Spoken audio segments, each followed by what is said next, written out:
Apesar do clima de festa, os dias de carnaval também trazem relatos de assédio e também de importunação sexual. Para falar sobre esse assunto, nós convidamos a advogada especialista em crimes de gênero, a Faida Bello. Faida, muito obrigado pela sua presença, um bom dia.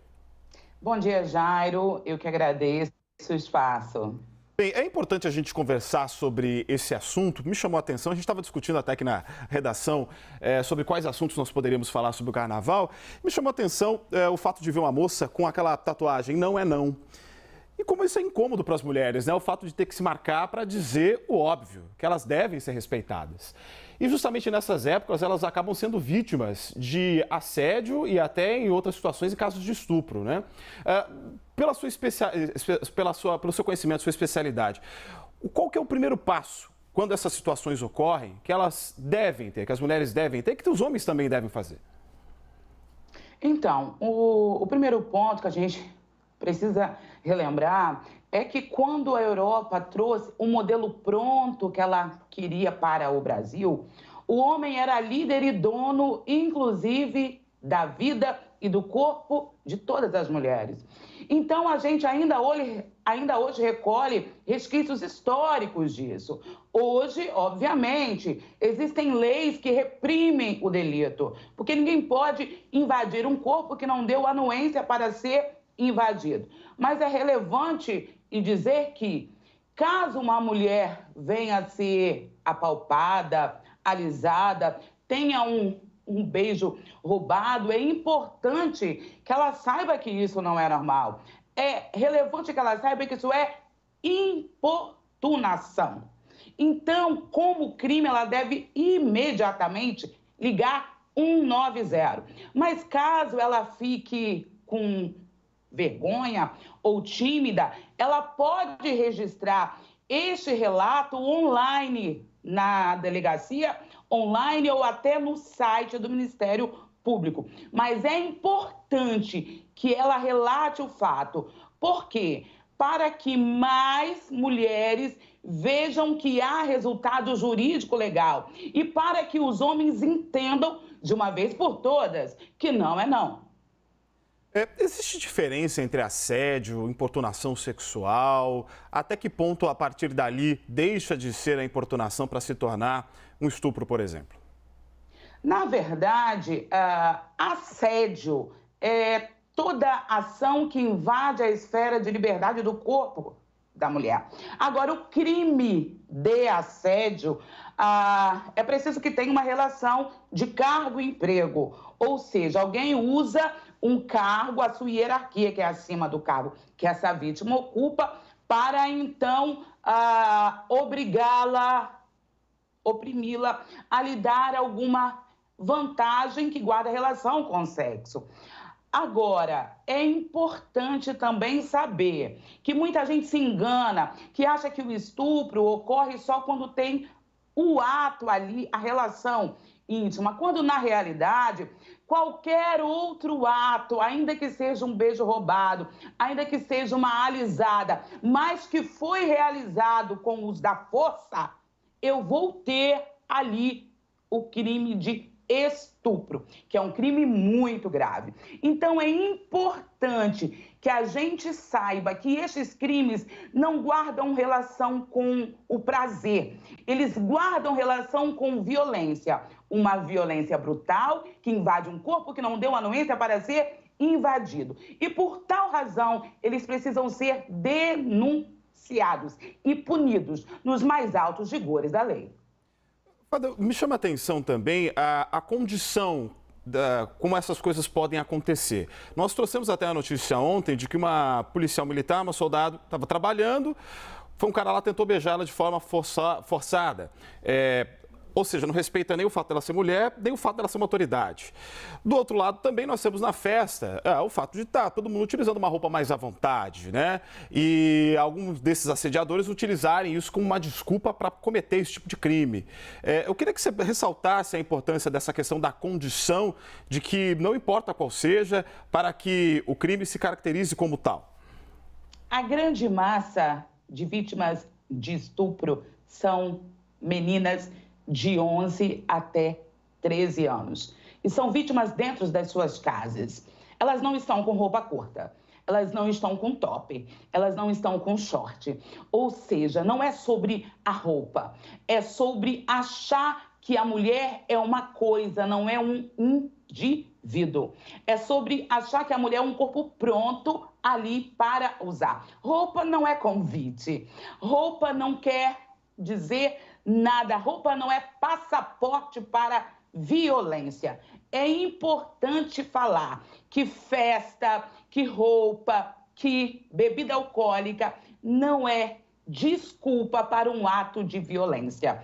Então, ainda que a mulher esteja de roupa curta, ainda que a mulher esteja rebolando, ainda que a mulher esteja bebendo, não é não. Eu não posso tocar no corpo de uma mulher sem que ela me dê anuência, porque caso eu faça, eu vou virar réu numa ação criminal. Falando justamente sobre ações criminais, a gente tem acompanhado o caso do Daniel Alves lá na Espanha e o protocolo que lá foi instaurado para esses casos, né, de crime de violência sexual dentro de boates, né, que são um protocolo que é acionado após essa situação. Na sua opinião, você avalia que o arcabouço legal que existe aqui no Brasil é suficiente para lidar com essas questões? E desde o momento da recepção de uma mulher numa delegacia, quando ela faz a denúncia, até o momento final do processo, ela é tratada com respeito? Na verdade, é como eu expliquei ao início. Aos homens foi dado anuência, inclusive com as bênçãos da lei, quando era império, para violentar os nossos corpos. Ainda que hoje seja o oposto, a gente recolhe resquício disso. E é importante aqui explicar que o machismo, ele não se reprime só com leis. Porque se fosse assim, uma mulher não era violentada a cada 4 minutos no Brasil. A gente precisa falar de uma educação antimisógina, de uma educação antimachista, porque a gente fala de algo que é cultural. Então, a gente precisa aliar a educação à repressão, para que a gente possa ter um dia, um Brasil que respeite de fato todas as mulheres. Porque quando eu falo em um ambiente que é machista e é misógino, e se é algo que é histórico, ele está em todos os ambientes, inclusive a delegacia. Quando eu olho os dados de mulheres que são feitas novamente vítimas na delegacia, quase chega a 50% vítimas de estupros, vítimas de crimes que guardam relação com o corpo. Então, é preciso que a gente lembre que até hoje o Brasil coloca a culpa na vítima por ser vítima.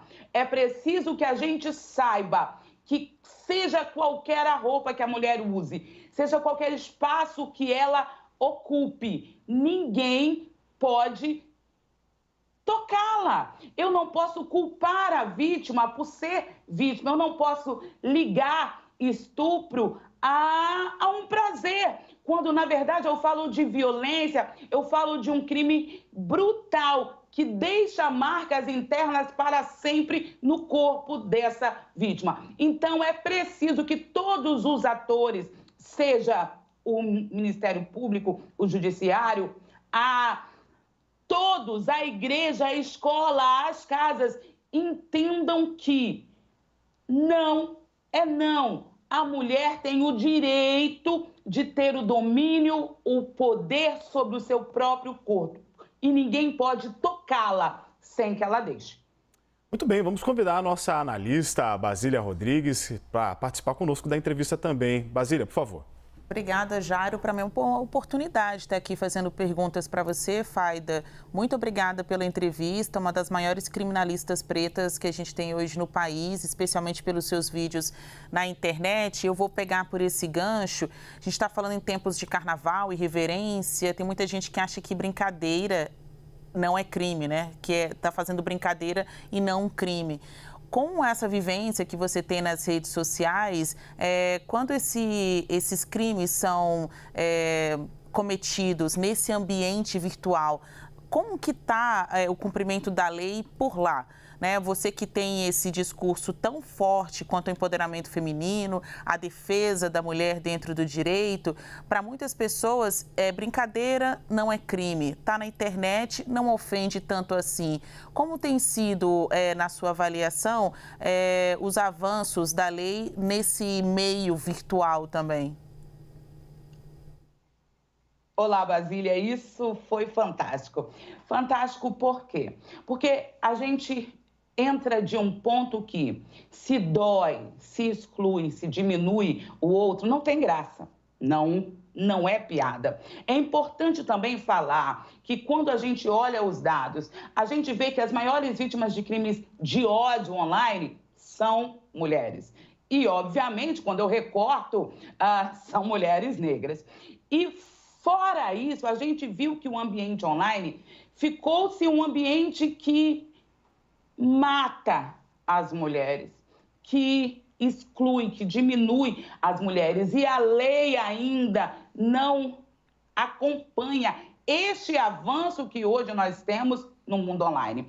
A gente precisa, obviamente, lembrar que os crimes contra a honra, quando eu difamo alguém, eu realizo uma injúria, quando é realizado de maneira online, recebe o triplo da pena. Mas é muito complicado quando eu tenho as redes que não dão os dados para que este algoz realmente vire réu. Então, a gente precisa ter uma reunião de todos os atores para ajudar, para que esse ódio que o Brasil desde sempre tem contra as mulheres, um dia acaba. Quando a gente fala de enfrentar a violência contra as mulheres, a gente não fala de um labor de um único ator. É dever de todos nós. Então, a gente precisa que cada qual faça a sua parte para que um dia a gente possa ter um Brasil mais justo, mais equânime e que, de fato, respeite todas as mulheres. Faida, aproveitando o ensejo, o Brasil é um dos que mais mata pessoas trans também no mundo, né? E a gente, obviamente, vê pelos dados que essas pessoas também sofrem com os casos de importunação sexual. Eu gostaria que você trouxesse para a gente também a sua explanação a respeito sobre a extensão da validade legal para a proteção das pessoas trans do Brasil quando a gente está falando de abuso sexual.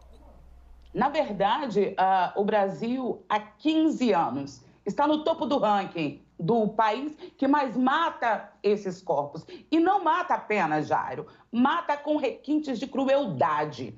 E isso é uma razão de vivermos num Brasil que é homofóbico, em um Brasil que se recusa a criar leis que protejam esses corpos que estão tão vulneráveis. Como eu disse ao início, o plano que a Europa tinha para o Brasil era o homem branco hétero cis, a mulher como um adendo. E todo o restante eram os outros, gays, lésbicas, trans, negros. E todos esses outros ainda hoje vivem à margem. Todos esses outros são vistos como os corpos que não fazem parte do Brasil e, portanto, podem ser excluídos, violentados e mortos. Ainda hoje, nós vemos que há uma resistência, inclusive no judiciário, na delegacia, de acolher esses corpos para que eles possam ter justiça. Quando eu falo que há crime que é homofóbico, eu tive que lembrar que o Supremo teve que falar, olha, se você excluir, se você discriminar alguma pessoa trans, agora equipara-se ao crime de racismo. Mas o Supremo fez isso por quê? Porque quem cria a lei não quer criar. Porque quem cria a lei se recusa ainda a olhar esses corpos como brasileiros, como gente que tem o direito a ter o amparo da lei. Então, a gente precisa lembrar que ainda hoje, no Brasil, mulheres, pessoas negras, pessoas trans, são as que mais sofrem violência, são as que mais são mortas. A gente precisa que um dia a balança seja equânime de verdade. Conversamos com a Faida Bello, especialista em crimes de gênero. Muito obrigado pela sua entrevista, Faida. Jairo, foi um abraço e Basília, alegria vê-la.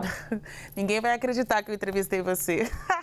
Até mais, tchau, tchau. Beijo, tchau.